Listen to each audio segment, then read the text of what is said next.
All right, so guys, again, I know that we come to the calendar a lot, but you also understand this is my way of being concerned about you. So let's make sure we're all up to speed. So guys, you just turned in the last homework for first quarter. You're now done with homework. Unless you're missing homework assignments, and then when are they due? The day of the test. Guys, don't guess at this, because I think you're sort of getting accustomed to, hey, anything goes, and you just figure this out on the fly.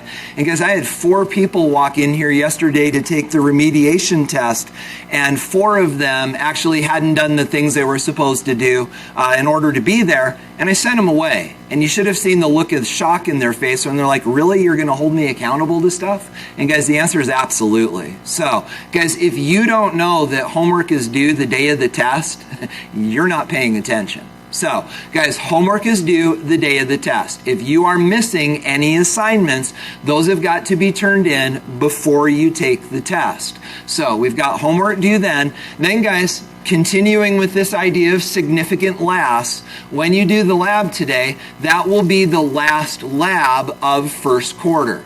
So guys, the lab, and I'll give you the papers in a minute, this lab will not be due on Friday. This lab will be due on Tuesday, which is also the day of the test. Then guys, when I see you on Friday, we will do the last activity of first quarter, and that will also be due the day of the test. Then guys, the test on Tuesday is the last test for first quarter. So guys, when you walk out of here on Tuesday, you're done with first quarter. Unless you're not done with first quarter. So what would keep you from being done with first quarter? Well guys, not homework, because that's over. Maybe labs and activities. So guys, if you're missing any labs and activities, those are not due the day of the test. They are due at the deadline for the quarter, and for us, that's Friday at 2:45. So if you're missing labs or activities, those will be due Friday at 2:45. It's a B day, but you can still swing by and turn things in. Just don't interrupt my classes. Then guys, if the test on Tuesday requires that you need to remediate it, you'll get that back on Thursday. Remediation will be immediately after school flex time on Monday, and then on Tuesday will be the essentials test, and that'll do it. So guys, these are the deadlines. Regardless of what you think they are, regardless of what Skyward thinks the end of the quarter is, these are your deadlines. There's no reason for you not to know these things, unless you just don't care. But guys, understand that carrying the last week of school does you no good, because the caring you need to do happens now, and you've been warned. So guys, any questions about the calendar? Y'all good? Guys, and understand if that feels heavy-handed, understand that I don't know how else to communicate to you that this is the case. Because what I don't want to do is have these conversations with you the last week of the quarter when you come to me and go, Mr. Neberger, but, and the answer is going to be no. The hope is that when the answer is no, then you realize you dropped the ball, and it's not because I'm a jerk. But guys, if you think it's because I'm a jerk, I'm going to replay you the screencast where I go, wait, I told you, and you weren't paying attention. So there you go.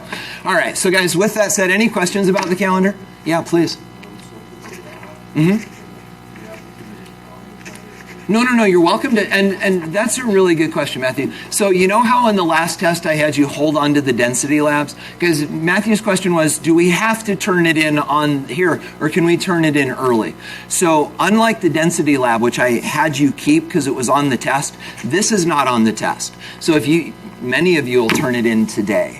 My advice to you, though, would be don't turn it in early without me editing it with you, because if we edit together, then you're guaranteed a perfect score. So I would say edit with me. If you just don't have time to do that, then it'll finally be due on Tuesday, but you can always turn it in early. Yeah, good question. Yeah.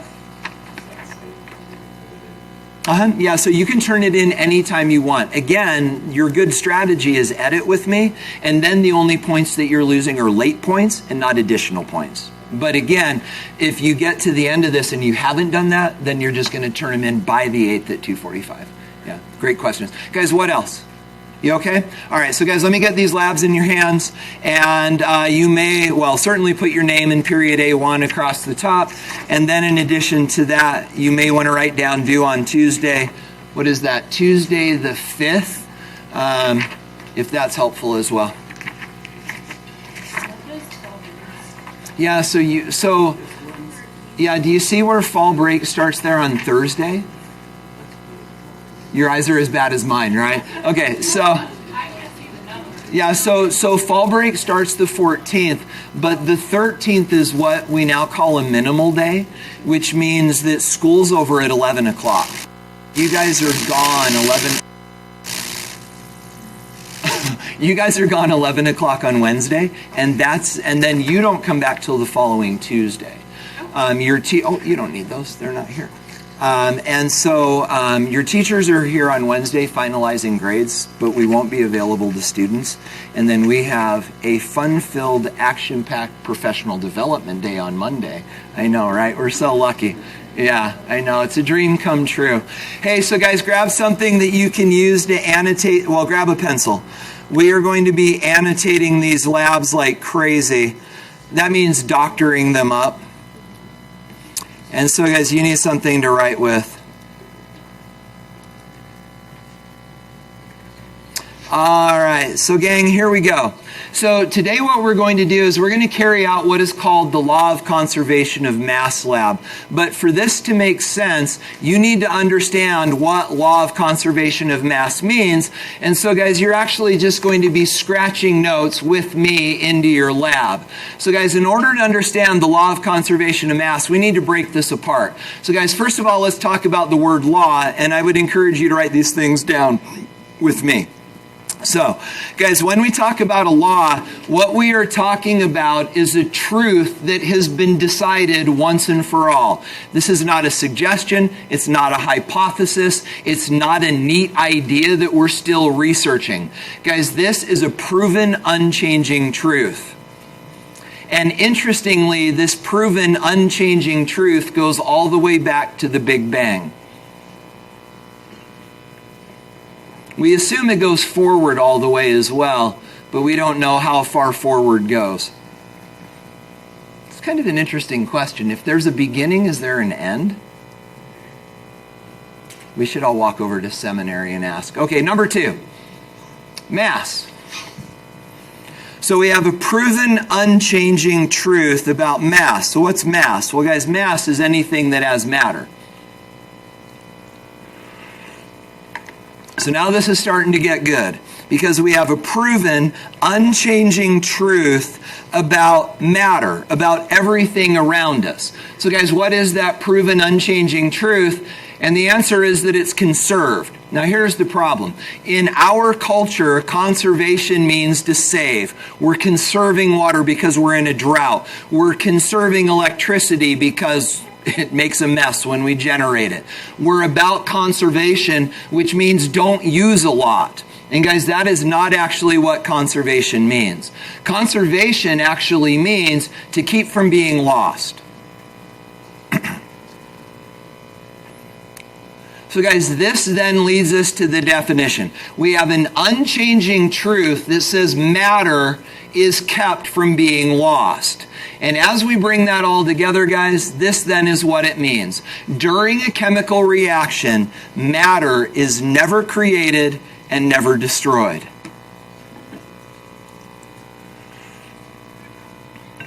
So guys, what that means is that after the Big Bang, all of the matter that exists in our universe has existed, always will exist, and all we do is recycle it.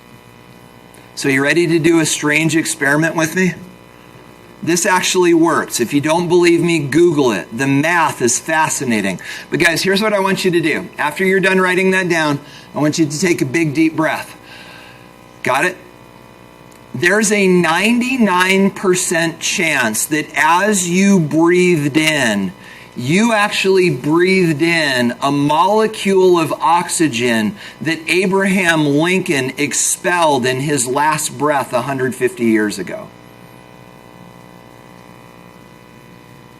Guys, that's what conservation means. The air that you're breathing is the same air the dinosaurs breathed. The molecules that make up your flesh are the same molecules that made up dinosaur flesh. The water that you drink is dinosaur pee. You guys understand that? Guys, all we do is recycle materials. And so a dinosaur eats a plant, it turns into dinosaur flesh, the dinosaur dies, it fertilizes plants, goes round and round till a cow eats it, then McDonald's puts the cow in a burger and you eat the burger and now it's in you.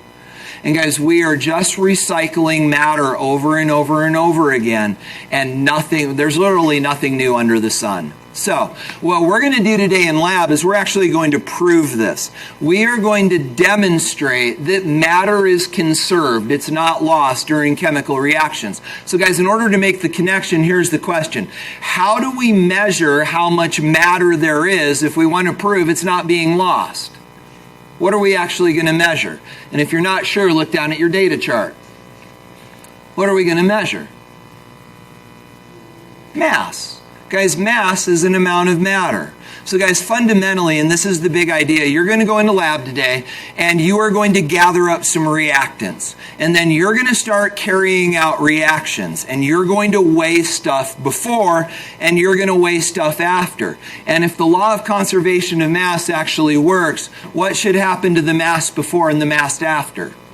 They should be the same. And guys, that's what you're going to do in lab today, is you're actually going to prove the law of conservation of mass by showing that the mass before and after reactions stays the same. So guys, this then is how you're going to do this. Again, you're marking up this lab, and we're going to step through this together. So guys, reading the procedure with me, here we go. So it says, in a graduated cylinder, you are going to get exactly 10 milliliters of, don't worry about the 1M, that just tells me the concentration, 1 molar sodium carbonate solution, and you're going to put it in a small, clean Erlenmeyer flask. Guys, please circle the word small. So let me introduce you to small. Guys, this is your small Erlenmeyer flask. You've got bigger ones, but it's got to be the small one, because if you use the bigger one, you're going to overload the balance. So you're going to get a small Erlenmeyer flask. You're going to get 10 milliliters of the sodium carbonate solution in a graduated cylinder. You're going to pour it in here and you're good. That make sense? Okay. Then guys, step number 2. In a small test tube. Let me introduce you to small test tubes. Guys, it's got to be these. If you use bigger ones, it's not going to work. In a small test tube, you are first of all going to label the test tube CaCl2. So the question is, how do you write on glass? And guys, the answer is this. On all of these test tubes, there's a little white oval, if you will, and that's actually abrasive, and you can write on it in pencil. So you're going to write CaCl2 on there. So you're going to label the test tube, and then guys, moving along, you are going to measure exactly 3 milliliters of 1 molar calcium chloride solution, and you're going to put that in the test tube, and then you're going to stand it up in a 50 milliliter beaker. Guys, at this point we have a problem, and the problem is this. How much solution do you need in step 2? Read it. How much do you need? 3 milliliters. But guys, here's the problem. This graduated cylinder only goes down to 5. Do you remember what to do? Not a smaller graduated cylinder. Do you remember when we talked during the lab procedure day? How do we measure small volumes? And guys, the answer is this dude. Do you remember? So guys, here's what you're going to do. You're going to take this test tube and you're going to stand it up in a beaker.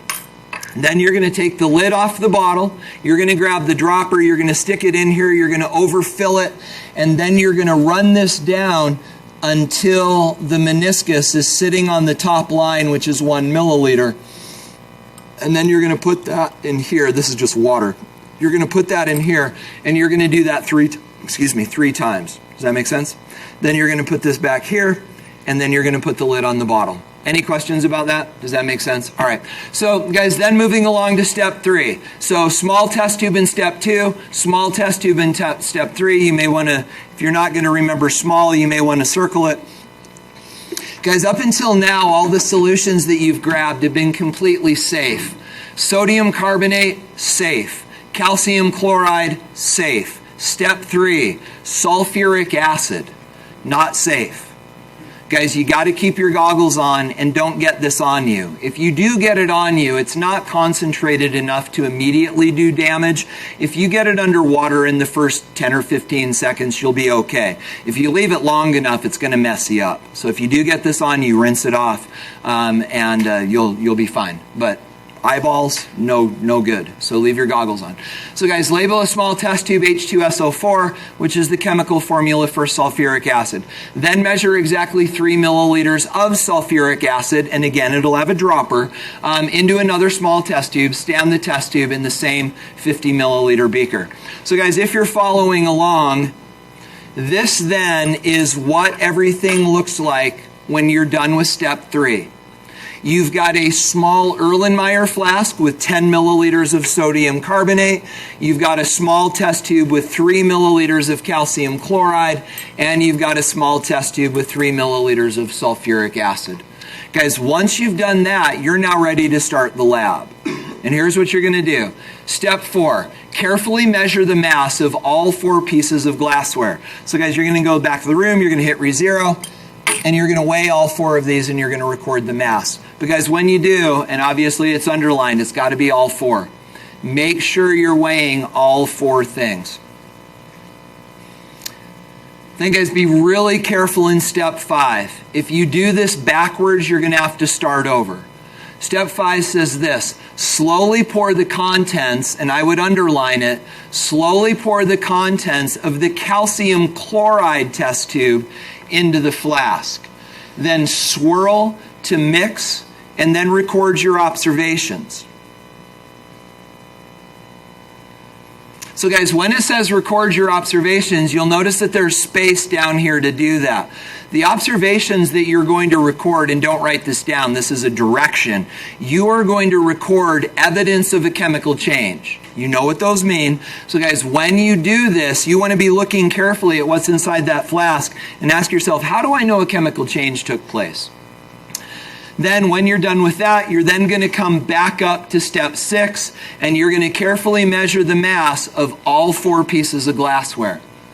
So guys, this is where things get people make mistakes. Because now this test tube's empty. Because you dumped this into here and you swirled it, and this test tube is empty. And then you're going to put it back in here, and you're going to go weigh all 4 things again. You good on that? Okay. Then guys, the last couple steps. Step number 7, slowly pour the sulfuric acid test tube into the flask containing the sodium carbonate and the calcium chloride. Swirl it and record your observations. Now guys, again, your observations are evidences of a chemical change, but guys, let me warn you, don't look away. When you dump the sulfuric acid in here, pay close attention, because the evidence of a chemical reaction happens quickly, and when it's over, it's done. So when you pour in the acid, make sure that you're paying close attention.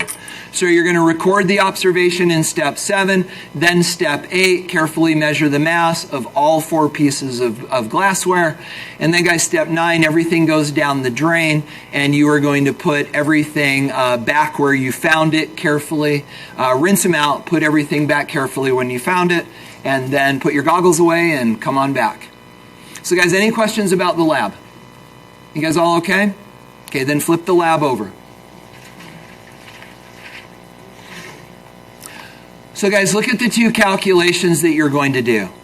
Give them a read. It says mass change during the first reaction and mass change during the second reaction. Now guys, here's the deal. There's a structure to do these calculations.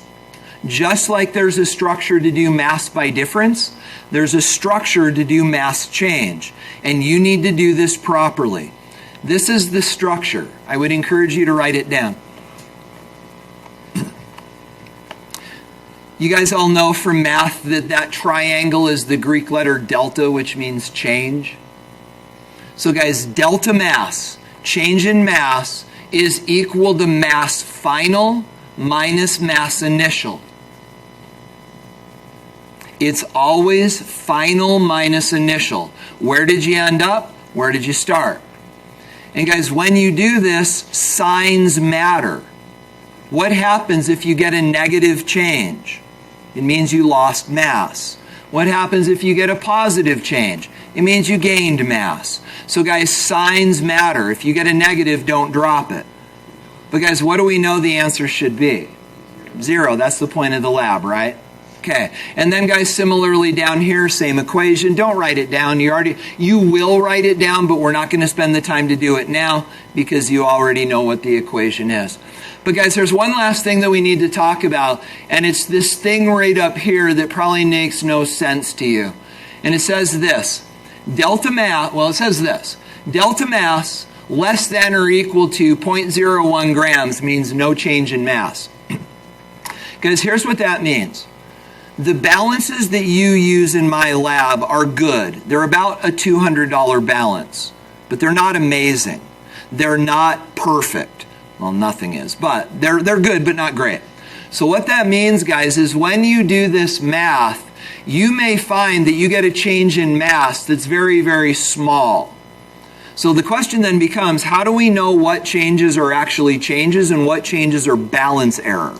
And here's the answer.